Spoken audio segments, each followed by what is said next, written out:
The Bootmaker and the Elves by Susan Lowell. Once upon a time, there was a cowboy bootmaker who was so poor that even his shadow had holes in it.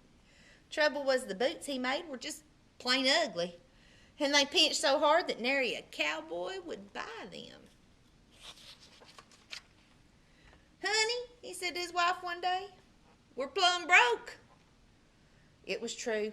The bootmaker's wife was as skinny as a snake on stilts, and the bootmaker's own boots were so frazzled that he couldn't strike a match without burning his feet.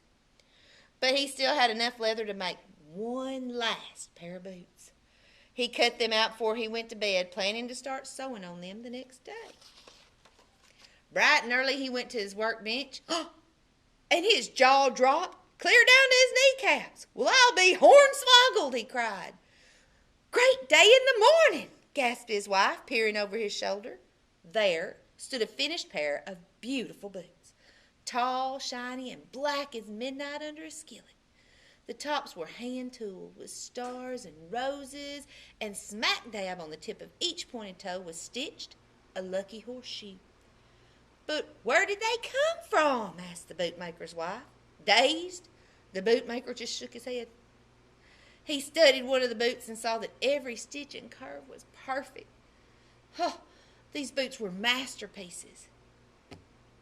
"It must be magic," whispered the bootmaker's wife. At that very moment, a customer moseyed into the shop. He was a rich rancher, all feathered out in fancy duds and looking for footwear to match. "Try these on for size, friends," said the bootmaker. The black boots fitted as though they were custom made. Pulling out a wad of money big enough to choke a cow, the rancher paid the bootmaker so well that he went right out and bought enough leather to make 2 pairs of boots. Meanwhile, the bootmaker's wife bought enough beef for a barbecue. Again, the bootmaker cut the leather in the evening, left it on his workbench, and went to bed. And all night long, he dreamed strange dreams of boots. Next morning, he and his wife peeked into the shop, and there stood not one, but 2 pairs of brand new boots. "Why, they're as pretty as a little red heifer in a flower bed," cried the bootmaker's wife, all goggle-eyed with surprise. "More magic!" Just then a customer banged open the door. He was a rootin' tootin' cowboy from the back of beyond. This old cowpoke leaned his elbow on the counter and said, "I'm wild and woolly and full of fleas, and never been carried below the knees. I need boots." "Mister," said the bootmaker, "I have just the ones for you." He lifted a pair off the workbench. They were high-heeled, knee-high, needle-nosed working boots made out of hairy, spotted calf hide. "Yippee-yow!" cried the cowboy when he found they were a perfect fit. "I'm a wolf, and it's my night to howl. Let her buck."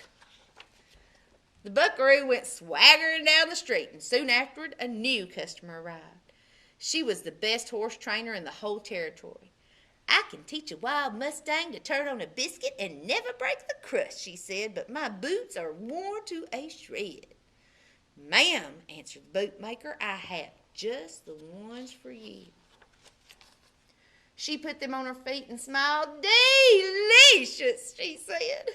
Her new boots had chocolate cow leather tops inlaid with bucking broncos, and the toes were made of lizard skin that glittered like a fresh-baked pecan pie. The cowboy and the horse trainer paid the bootmaker enough to buy the leather to make 4 pairs of boots. "This time," advised his wife, "get lots of colored leather, too." And so he did. Once again, he cut the leather in the evening and went to bed, and once again, boots went stamping, jumping, dancing through his dreams. In the morning, the bootmaker rushed to his workbench. Sure as shooting, the new leather was transformed into 4 pairs of cowboy boots.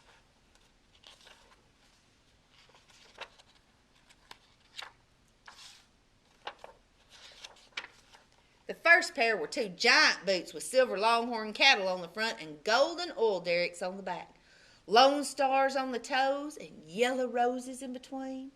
The bootmaker sold them to a big bow-legged man from Texas. Clump, clump. Out stomped the Texan, and in sashayed a rodeo queen, all ruffles and curls. The bootmaker helped her into a pair of boots made of creamy glove leather, inlaid with lavender butterflies and pale pink hearts, and stitched in curlicues from top to bottom with sparkling thread. Those boots were so fine you could see the wrinkles in her socks.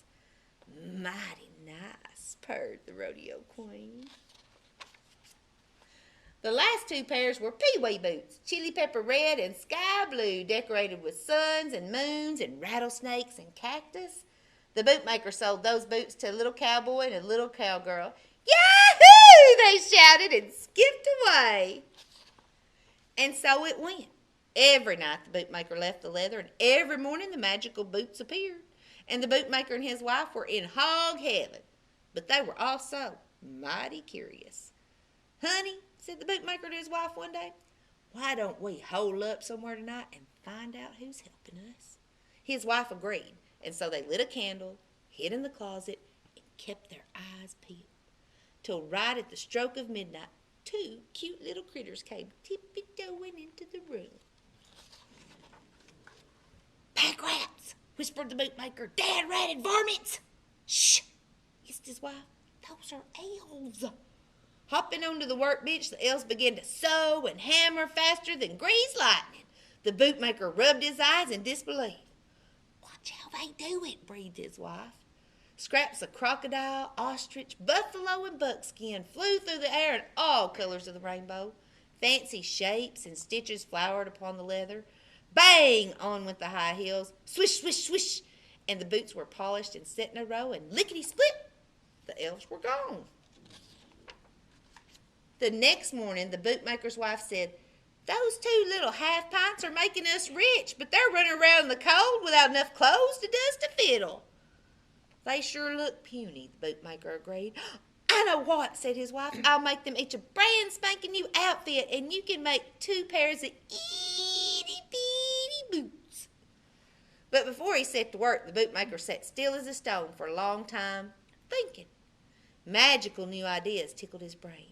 He daydreamed about boots, golden boots that sparkled with diamonds, rubies, and emeralds, feather-light boots that flew on soft silvery wings, and scaly brown rattlesnake boots that hissed and bit snakes back. Doggone it, he said at last, I'll put some fancy in my boots too. And he created 4 boots no bigger than a cowboy's thumb. They were as velvety as pea pods, greener than a $100 bill, and embroidered all over with a field of lucky clovers. Why, they're the best boots I ever saw, cried his wife.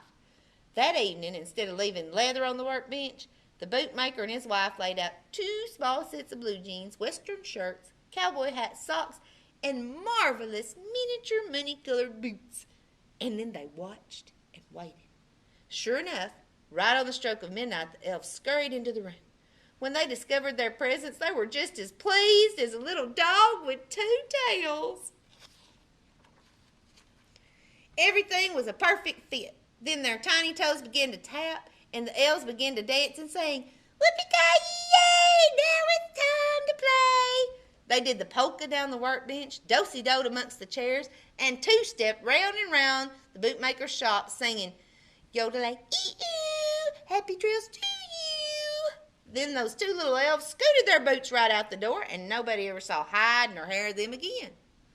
But, thanks to the elves, the bootmaker and his wife stayed fat and sassy ever after. And the boots that he made from leather and dreams were the best in the whole wide West. The end.